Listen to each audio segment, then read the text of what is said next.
run it back. Lost on the band, had to crawl back.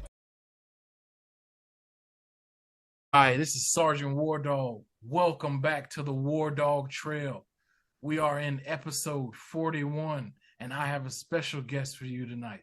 I bring it to you Jennifer Corzo from Live Fire Defense. She's an Air Force veteran, a firearms instructor, and an influencer. Jennifer, welcome to the show. Thank you. I'm happy to be here. All right. Now, Jennifer's a part of my continuing series right now, where I've been bringing on military influencers, veterans, people in the outdoors, all so that, I can take this show to another gear. I can highlight cool people that I feel the rest of the world needs to know about, whether it's in the 2A community, military, veterans, outdoors. That's basically what this entire series, this rollout series has been lately. It's trying to introduce to the world other awesome people that I know are out there within our communities. And Jennifer falls right along that line. And that is why she's the very first female I've ever selected, female veteran, to have on this show. She is that good. She is that dope. And here we are. Now, Jennifer, if you don't mind, will you tell us about your military background? Where you're from? I'm originally from New York. I joined the United States Air Force straight out of high school. I went to basic training at Lackland Air Force Base in Texas, and I was in the telecommunications umbrella, the field. I started off as a radio operator, and then I went on to transition or retrain into spectrum operations. I'm sorry if you hear the dog in the background. Sorry about that. I became an electromagnetic spectrum manager. And that's what I ended. Well, I haven't technically ended my Air Force career. I transferred over to the Air National Guard and the Maryland Air National Guard. And now I am contemplating when I'm going to retire. So that's basically it. I've deployed. I've been to combat areas. I've been to several countries. I was also a Spanish-speaking radio operator, and just different things throughout the years that I've done for the military. All right. Now, if you don't mind, what time frame are we talking about when you mentioning you joined? You're gonna put my age out there. No. Okay, never mind. We don't want to go into that. I didn't mean it like that. I just wanted to give the people just an idea of where the world was in terms of war or peace. Okay, so 9/11 happened shortly after I joined. So okay. I was an airman back then, and I was actually at home on leave when the planes crashed into the towers. So. Oh, really? Okay. Now, if you don't mind, now from there, let us know how you transitioned from your military service to eventually becoming a firearms instructor and a CEO, right? Well, yes. So I separated from active duty service back in 2014, and I joined the Air National Guard. And I've been working for the federal government. First, I started off as a contractor for the Navy, and then I became a civil servant for the Air Force. And then after that, I started a position also for the federal government, civil servant, with the Coast Guard. So when COVID started, I, like everyone else, we were stuck at home trying to figure out what we're going to do, bored out of our minds. And I said, okay, let me go ahead and get my carry gun, because, the state of Maryland is one of those anti-gun states. And it used to be May issue, which there were several states that were May issue. And as a result of the Bruin case in New York, that changed for all of us because it set a precedent. And the Supreme Court ruled having to justify carrying a gun, asking for a reason for a citizen to carry was unconstitutional.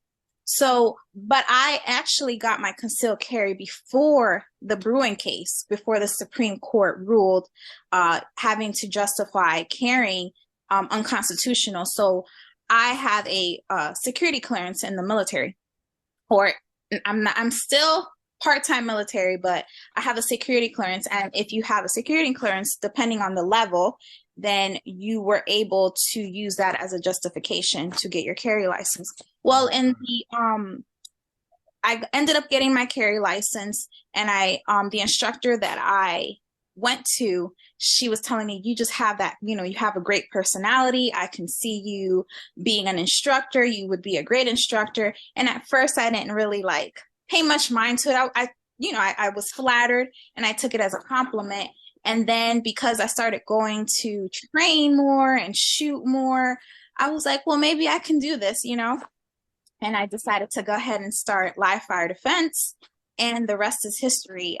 My journey with firearms actually started with the military. They introduced it to me formally. And I would say my actual journey where I actually became better and improved, and the instructor, because my job in the military had nothing to do with firearms, but because, as in the military, it doesn't matter if you're a cook, you still have to qualify with the rifle. And depending on where you deploy, I went to Afghanistan for a year. I had to carry my M9, which was a Beretta, and I had to carry the M4, which is a rifle. So I did go to training, but I felt like the type of training that I received, specifically because I wasn't in a specialty where it required me to be a very good shooter, it was more so like checking a box off, right? Meeting a quota. Oh, okay. Right. So that's how I felt. That was my experience. I'm not saying that everybody in the military is the same.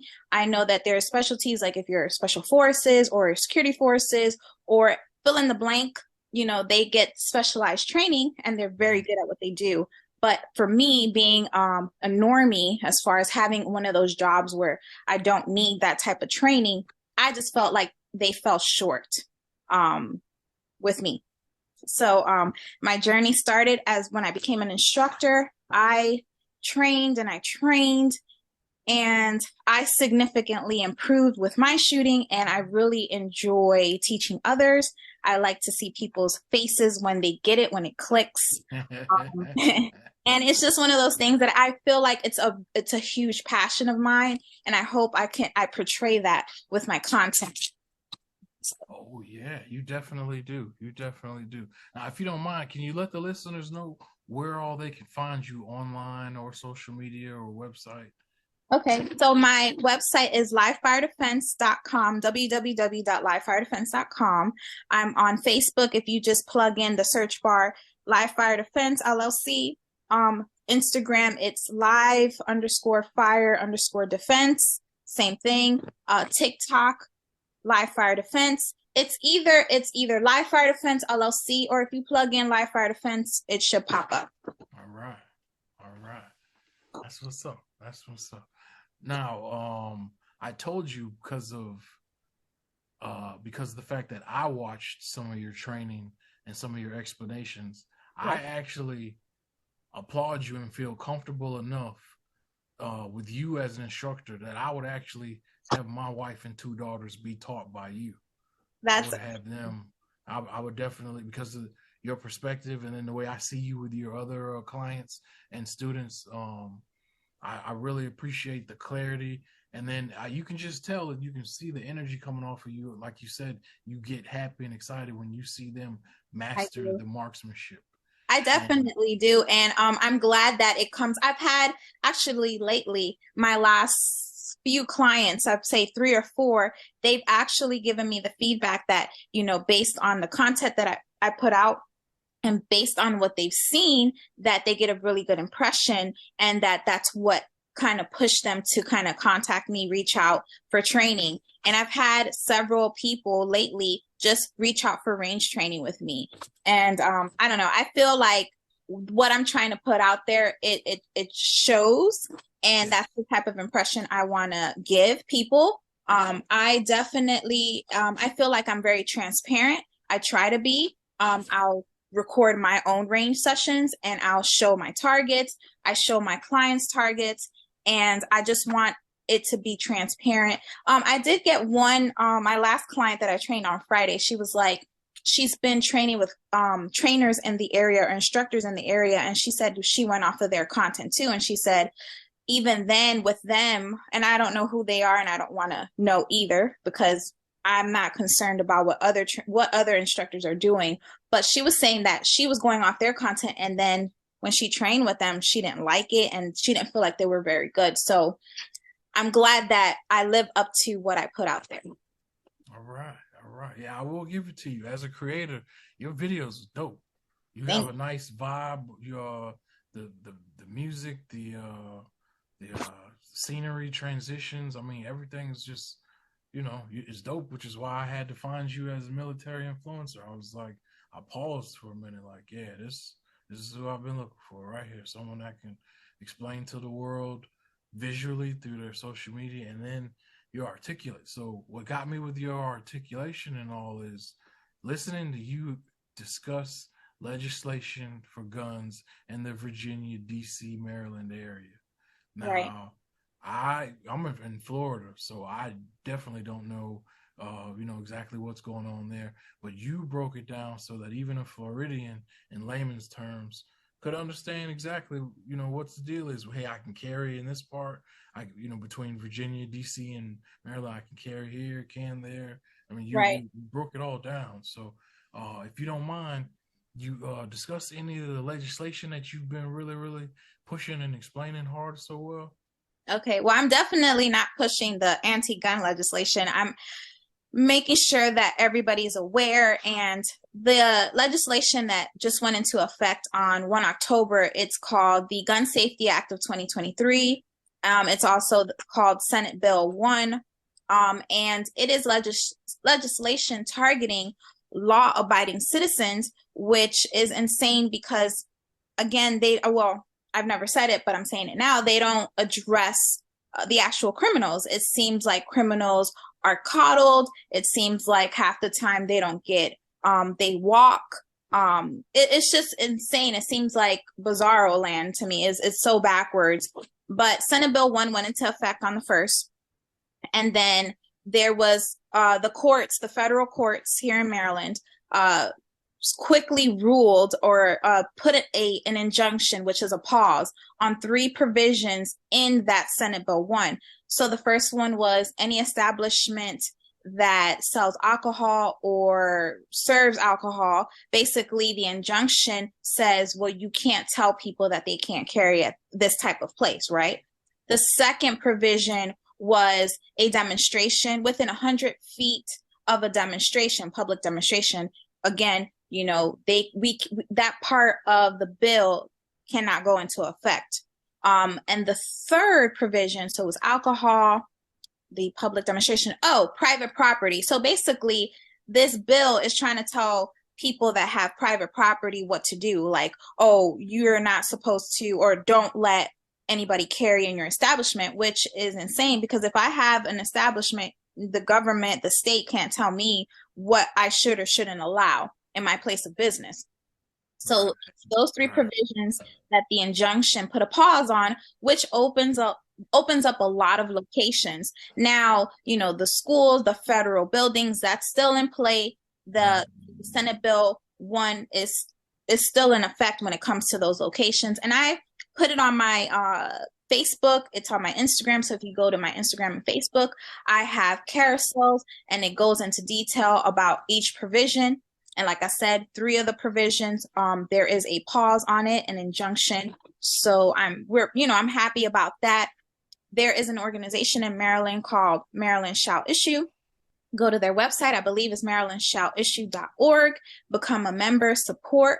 I also recommend if you are a citizen or a resident of Maryland, or you're a resident of any state, I recommend joining, the NRA. If you're not a fan, I recommend FPC, which is the Firearms Policy Coalition. There's Gun Owners of America. All of these organizations fight for your 2A rights. So it's behooves us to support them monetarily and become members and represent them. Right on, right on. Now, are these the type of issues that, I mean, is it more like once they hit the news, then you jump into them and you delve into them So it's a to learn combination about them, of, or are they usually you mean like okay? whenever I Okay. put out information about like legislation or anything that's going on? I would say it's a combination Oh, of, yes, just go ahead. What was the question? no. You were right. Go ahead. I'm sorry. Okay, It so was it's, just yeah, no. You got the mic. You got the floor. okay. So it's a combination of staying on top of 2A gun, anti-gun type news. So I try my best to stay on top of what's going on. If I hear something, then I definitely get on it, do my research, and put the information out there and inform the public as accurately as I can. However, I am human. I can get something wrong. So I try to minimize those type of errors. So if I get something wrong, I immediately put a correction out. And with the Senate Bill 1, I honestly thought I started talking about it back in May. So I'm part of a group. I get emails. So I also get alerted when things start to happen. And I believe it's to I'll have to go back and maybe I'll post it on my page, but I get these email notifications and I kind of get a heads up on what's going on as well. So in May, Okay. whenever Senate Bill 1, whenever they were about to sign it, I got a heads up about it. So I went ahead and posted. I think I posted like 2 days before. I said this is coming. And then 2 days later, it got signed. So I was ahead of the game on that. So I tried to stay on top of current events. I also like to post about like different self-defense incidents. I put a lot of that stuff in my story. Depending on what kind of self-defense, I like the positive stuff. I'll put that on my actual page, but then a lot of the negative stuff I'll put in my story. I feel like we should be balanced. We should know what's going on in our area. I feel like there are times when law enforcement doesn't let us know exactly what's going on because, for instance, if there's an area that is known as safe or, a place where you wouldn't think certain things would happen, from my understanding, law enforcement doesn't always put that information out there because they don't want to scare the public, which I feel is kind of you should do the opposite. We should be aware of what's going on around us, like human trafficking, kidnappings, all type of stuff. So I try to stay on top of current events and keep the people that follow me well informed. All right, you do an outstanding job of it. Now, what can people look towards in the future from live fire defense? Do you have any, any plans, any next steps, next levels that you'd like to take your business to? Well, I would like to continue to grow, of course, get more clients, which I feel like right now I'm getting a lot of attention. I don't know. I'm sure you're aware, but a lot of us instructors or influencers with pages, we're getting censored. A lot of our content, well, my content for sure isn't being recommended, which means only my followers get to see what I put out there. So I really depend on people sharing my content. So again, my content isn't just promoting my classes and my services, which obviously I want people to, contact me for that. But I also put out information on, gun related stuff. Like I'll talk about different types of ammo. I've put posts out about drawing from the holster. I've put out posts about just anything related to firearms. Informative posts. I put posts out about situational awareness. And I think it's very valuable for people to be aware of these things and just kind of familiarize themselves. I have a great example. I have a friend who, she and I have been friends for about 3 or 4 years now. And she was kind of anti-gun. I wouldn't say completely anti-gun. She just is one of those, the ignorance is, if you don't know about something and you hear things and you're like, well, that seems like a bad thing. So she felt like firearms as a whole was bad, but she didn't really have a basis to believe that. So when we became friends and I started my business and I started putting out content, she started telling me about stuff that I put out, right? So she became well informed. Like she would say, oh, she'd look through my story and be like, oh, that's not safe, or they're pointing the muzzle in the unsafe direction. And I'm like, wow. So it's kind of like she told me that my content actually changed her mind on firearms as a whole, which I felt so happy about, because I'm like, this woman is a woman who, again, she wasn't really anti-gun. She just didn't know very much about guns. So she kind of went with the narrative that the media puts out there, that anti-gun politicians put out there. Guns are bad. Guns shoot people. Not people behind the guns kill people, bad people, but it's guns are bad. Guns do the shooting on their own, you know? So that's the type of effect that I want on people. I want people to learn from the information that I put out. Gotcha. Yeah, like I said, you do a great job of it. Is there anything else that you would like the listeners to know about you, your organization, or any other legislation going on in the 2A world? Okay. So as far as my organization, you did ask me what's coming, what do I plan on doing? I do plan on merchandise, shirts and hoodies and stuff like that.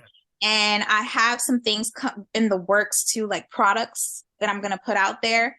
So I'm excited about that. I don't want to talk about exactly what I'm going to put out there, but definitely some ideas that I want to kind of put down on paper, and then hopefully somebody will help me bring it to fruition. I want to continue to put information out. I'm going to start working more on my YouTube, which is an area that I've been lacking, but I'm definitely going to try to put more long form content out there. What else? I'm going to hopefully collaborate with other 2A influencers. Based on what you're doing here with military influencers, I was thinking maybe I should also reach out to some military or 2A influencers or instructors and maybe collaborate with them. So I'm thinking I might start doing that too, reaching out to people. Yeah, definitely. Because you're sitting on wealth of knowledge. Those individuals are sitting on experience and knowledge, and you have this military background just as they do. So once they see that and know that, they will open the door wide open to you to want to help and get your message across. So right. I really appreciate you taking the time out of your busy schedule to come on the show tonight. As a matter of fact, as you said, this weekend was also your drill weekend. It was the Air National Guard, right? It was. You're putting in work and sweat and blood, sweat, and tears on all levels here, and we really appreciate it. We appreciate you serving our country. Appreciate what you do for the Maryland, DC, and Virginia area and the 2A community there. Ladies and gentlemen, this has been Jennifer Corzo from Live Fire Defense. This is episode 41 of the WarDawg Trail, and we have had a true and tried and true veteran, firearms instructor, and current influencer on the show, explaining exactly who she is, what she does, and why she does it. And she's the exact type of veteran that you've seen me bring out recently, and now you know why. All right. Thank you, Jennifer, for coming on to the show. Everyone else, have a great week. Salute. Take care.